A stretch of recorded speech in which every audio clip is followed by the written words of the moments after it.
এখানে অনেক মেয়েরা এসেছিল আর তাদের সাথে ছিল সোনামও। সোনাম অবাক হয়ে বলল, আমরা সবাই এখানে কেন এসেছি? ঠিক তখনই এক রানী এসে আদেশ দিলেন, চল সবাই আমাকে নাচ দেখাও।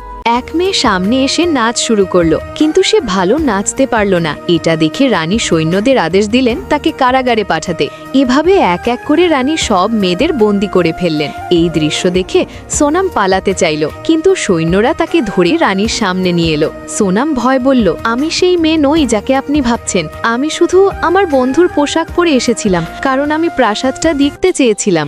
এ কথা শুনে রানী খুশি হয়ে বললেন, যে মেয়ে নিজের বন্ধুর জন্য এত কিছু করতে পারে, সে আমার ছেলের জন্য অনেক কিছু করবে। তারপর রানী সোনামের নাম সঠিক করে তাকে পাঠিয়ে দিলেন ছেলেকে খাবার খাওয়াতে। যখন সোনাম রোমানের কাছে গেল, তখন দেখলো সে তপস্যা করছে। হঠাৎ আরেক মেয়ে এসে রোমানকে ছুতে শুরু করে। এতে তার তপস্যা ভেঙে যায়। রোমান রেগে গিয়ে সৈন্য ডাকলো এবং সেই মেয়েকে বের করে মারধর করালো।